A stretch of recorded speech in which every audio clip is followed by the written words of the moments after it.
I would say the leading cause of death, it would probably be lack of preventative health care.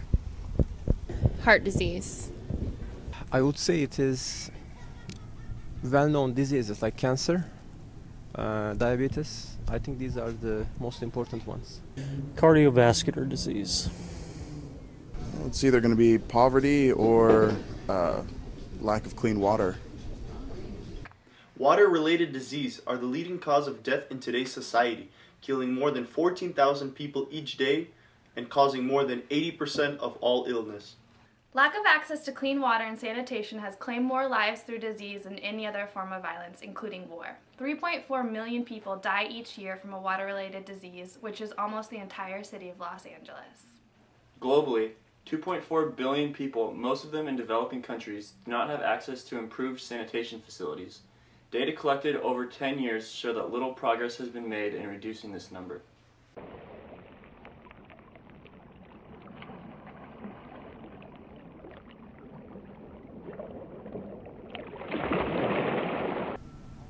Uh, Maybe like 4 or 5 gallons. Perhaps showering and cooking with it. Probably another 3 gallons. Yeah, probably 4 gallons. I would say that I probably use maybe 6 gallons. I don't know. Per day, oh my gosh, I have no idea, but it's probably way too much. I don't know, I'll take a shot in the dark. Say 25, 30 gallons. Ooh, it's tough. Well, using the toilet and everything else, I was thinking about that the other day, it seems to consume a lot of water. I don't know, I would say probably around maybe 100 gallons. It's just a real guess.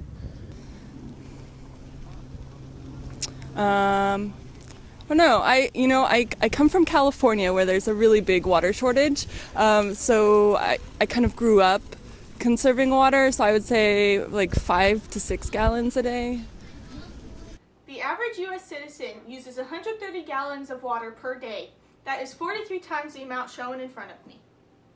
The recommended daily water requirement for sanitation, bathing, cooking, and consumption is approximately 13 gallons per person each day. The average person in Gambia uses 1 gallon of water a day.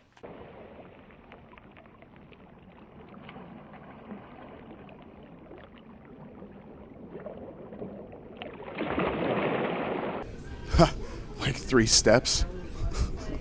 I'm a lazy son of a gun. What can I say? I've got life's pretty easy for us. I walk to my sink and I pour myself a glass.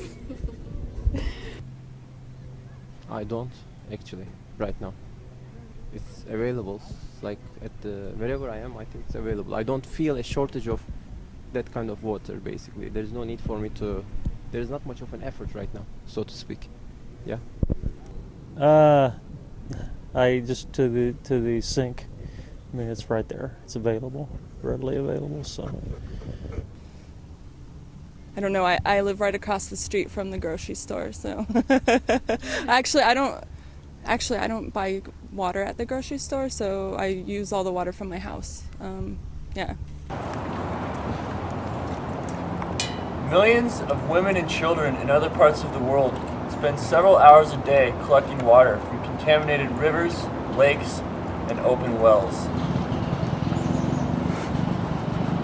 In some parts of Africa, women and children spend 8 hours a day collecting water. In South Africa alone, women collectively walk the equivalent of 16 times to the moon and back per day, collecting clean water for their families.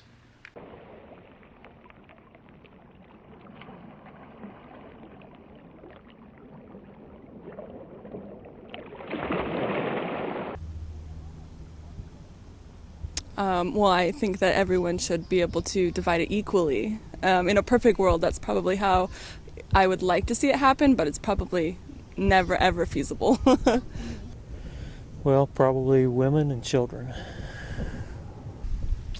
Well, there just have to be a real social focus, on distributing it fairly and justly, and I think there's enough international sentiments and laws in policies in place, I don't think that'd be a problem.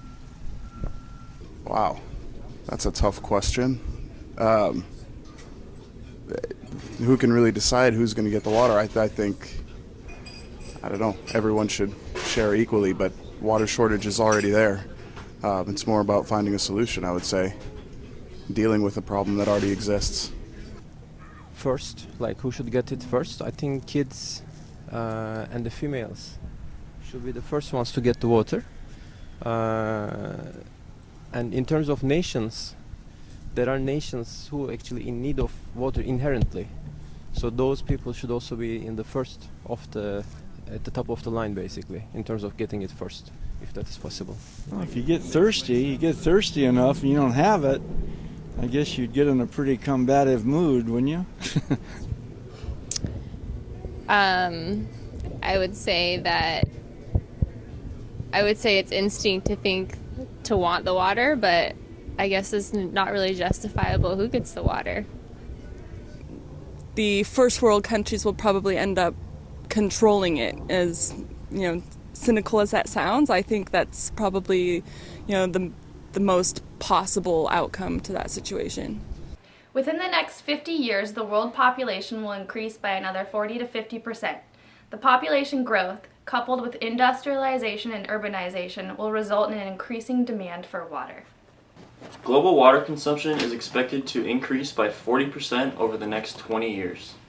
By 2025, 1,800 million people will be living in countries or regions with absolute water scarcity, and 2/3 of the world population could be under stress conditions.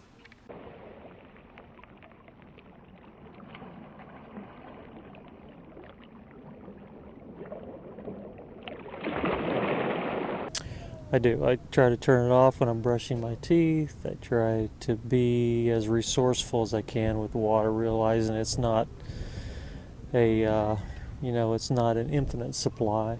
So I think all the resources we've got to be careful with. So turning off the water, being careful not to overwater the grass. Don't take too long showers. Anything where I'm using water, I try to be conservative.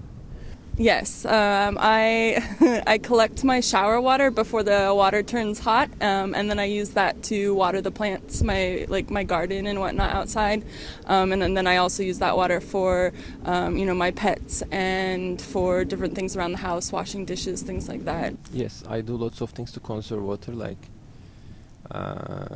basically shutting it off while I wash my hands, or brush my teeth, or taking the showers, as making it as quickly as possible. So those kind of things, as much as I do, like not watering the lawn if it's really not necessary. Those kind of things. Yeah. A lot of it's just smarts. Don't waste water. Don't use too much. If you're doing the dishes, you don't need a sink full of water. If you're taking a shower, you don't need to be in there for 20 minutes. And you don't need to use a lot of materials that use all that water. So be smart about how you do your laundry, conserve water with the type of machines that you buy, and that sort of thing. I think I've always been pretty resourceful. Growing up, my aunt has been really frugal and always taught us to recycle and turn off the sink when we're brushing our teeth, if we're not rinsing our toothbrush, and not letting the shower run. So that's carried on into how I live my life now. But I don't think that I really have changed much since I've learned about the water crisis, because I feel like I conserve as much as I can. I'm sure that I could always probably do better, but I understand that I live in a country where I have more resources, and I should probably stop taking advantage of that. I think I have a pretty conscious effort always to conserve it, not waste it. If water accumulates in the house, we may take it out and make sure the birds have some way of drinking it, or maybe the plants, that need it. We water them, and try not to accumulate water just for the sake of water, and try to be conservative-minded about it. I think I have a conscious effort to do that.